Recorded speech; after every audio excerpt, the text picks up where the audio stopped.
Hello friends, இன்னைக்கு நம்ம வீடியோவில் சவுதி அரேபியாவில் இருந்து வந்துள்ள இந்த அப்டேட் பல வெளிநாட்டு நண்பர்களை பயமுறுத்தும் ஒரு தகவல் தான். இப்போ வரை நம்ம என்ன நினைக்கிறோம், இல்லீகலாக இருந்தால் தான் ப்ராப்ளம், லீகலாக இருந்தால் எந்த ஒரு ப்ராப்ளமும் கிடையாது, சேஃபாக இருக்கலாம். ஆனால் இப்போது அந்த சுச்சுவேஷன் மாறிடுச்சு.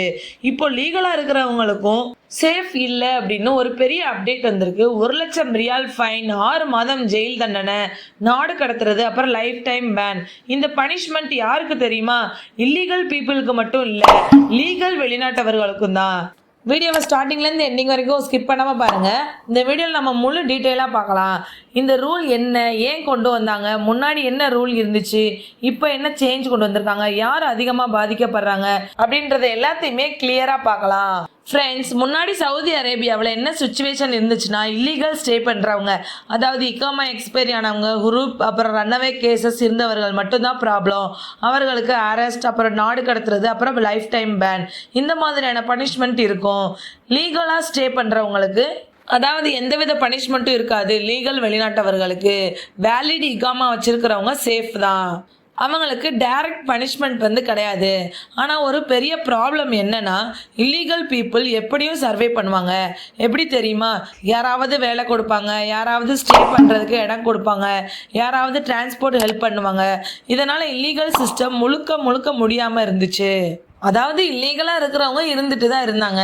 ஆனால் இப்போ சவுதி அரசு என்ன டிசைட் பண்ணியிருக்காங்கன்னா, இல்லீகல் பர்சன் மட்டும் பனிஷ் பண்ணால் போதாது, அவங்களுக்கு ஹெல்ப் பண்ணுறவங்களையும் பனிஷ் பண்ணணும்னு சொல்லியிருக்காங்க.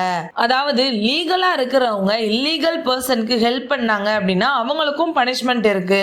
இந்த அப்டேட் வெளியிட்டது சவுதி மினிஸ்ட்ரி ஆஃப் இன்டீரியர். அவர்கள் சொன்ன முக்கியமான விஷயம் என்னன்னா, எந்த வெளிநாட்டவராக இருந்தாலும் இல்லீகல் பர்சனுக்கு ஹெல்ப் பண்ணினாங்க அப்படின்னா அவங்களுக்கும் பனிஷ்மெண்ட் இருக்கு. ஃப்ரெண்ட்ஸ், எல்லாரும் கவனமாக கேளுங்க, இது ரொம்பவே முக்கியம்.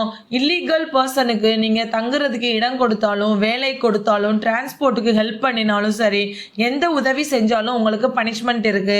ஈவன் ஒரு நாள் தங்க வச்சாலும் அது உங்களுக்கு ப்ராப்ளத்தை தான் கிரியேட் பண்ணும். நீங்கள் இந்த ரூலை பிரேக் பண்ணுறீங்க அப்படின்னா 1,00,000 சவுதி ரியால் ஃபைன் போடுவாங்க, 6 மாதம் ஜெயில் தண்டனை வழங்குவாங்க, நாடு கடத்துவாங்க, அப்புறம் லைஃப் டைம் பேன் வந்துடும். இது ஸ்மால் மிஸ்டேக்காக கூட வர சான்ஸ் இருக்குது. ஏன் இவ்வளோ ஸ்ட்ரிக்டாக ரூல்ஸ் கொண்டு வந்திருக்காங்கன்றதுக்கு முக்கியமான காரணம் இருக்குது. இல்லீகல் ஸ்டேவை கண்ட்ரோல் பண்ணுறதுக்காக தான். அதாவது இல்லீகல் பீப்புள் அதிகரித்து கொண்டே இருக்காங்க, அதை கண்ட்ரோல் பண்ணணும். அப்புறம் செக்யூரிட்டி ரீசனுக்காகவும் தான், அன்னோன் பீப்புள் நாட்டில் இருக்கக்கூடாதுன்றதுக்காகவும். நெக்ஸ்ட் லேபர் சிஸ்டம் ப்ரொடெக்ஷன், அதாவது அஃபீஷியல் வேலை சிஸ்டம் பாதிக்கக்கூடாதுன்றதுக்காகவும் தான் இவ்வளோ ஸ்ட்ரிக்டாக ரூல்ஸ் கொண்டு வந்திருக்காங்க. இந்த மாதிரி கேம்பெயின் ரெகுலராக நடக்கும். ஆனால் ரீசன்ட் டைம்ல இன்ஸ்பெக்ஷன் அதிகரிச்சுட்டே இருக்கு. ஒரு வாரத்தில் 1000 பேர் அரெஸ்ட் பண்றாங்க. அதனால இந்த ரூல் ஸ்ட்ரிக்ட் என்ஃபோர்ஸ்மெண்ட் ஸ்டேஜில் இருக்குது. ஃப்ரெண்ட்ஸ், ஒவ்வொரு வாரமும் 1000 கணக்கில் அரெஸ்ட் நடக்குது. இல்லீகல் வெளிநாட்டவர்களை நாடு கடத்துறாங்க. இப்போ லீகல் வெளிநாட்டவர்கள் கூட ரிஸ்க்ல இருக்கிறாங்க. உதாரணமா, உங்களுடைய ஃப்ரெண்ட் இகாமா எக்ஸ்பைரி ஆகி இருக்கிறாரு, நீங்க ரூம் ஷேர் பண்றீங்க, அவருக்கு வேலை அரேஞ்ச் பண்ணி கொடுக்குறீங்க. ஆனா நீங்க ஹெல்ப் தான் பண்றீங்க, ஆனா அது சட்டப்படி கிரைம் தான். நாம ஹெல்ப் தான் பண்ணியிருக்கோம், ஆனா அது நல்ல விஷயம் தான் நினைக்காதீங்க. சவுதிலா ரொம்பவே ஸ்ட்ரிக்ட், இன்டென்ஷன் பார்க்க மாட்டாங்க, ஆக்ஷன் தான் எடுப்பாங்க. யாருக்கெல்லாம் அதிக ரிஸ்க் இருக்க சான்ஸ் இருக்குன்னா, புதிய வெளிநாட்டவர்கள், குறைந்த சம்பளம் வாங்குறவங்க, ரூம் ஷேர் பண்றவங்க, இவங்க எல்லாருமே கவனமா இருக்கணும். ஃப்ரெண்ட்ஸ், எல்லாரும் கவனமா இருங்க. அன்னோன் பீப்புளுக்கு ஹெல்ப் பண்ணாதீங்க, அதாவது தெரியாதவங்களுக்கு உதவி பண்ணாதீங்க. டாக்குமெண்ட்ஸ் வெரிஃபை பண்ணாம யாரையும் நம்பாதீங்க, சட்டப்படி நடந்துக்கங்க. ஃப்ரெண்ட்ஸ், இந்த தகவலை உங்கள் நண்பர்களுக்கு ஷேர் பண்ணுங்க. இந்த வீடியோ உங்களுக்கு ரொம்பவே யூஸ்ஃபுல்லா இருக்கும்னு நினைக்கிறேன். மறக்காம நம்ம சேனலை சப்ஸ்கிரைப் பண்ணிக்கங்க. தேங்க்யூ.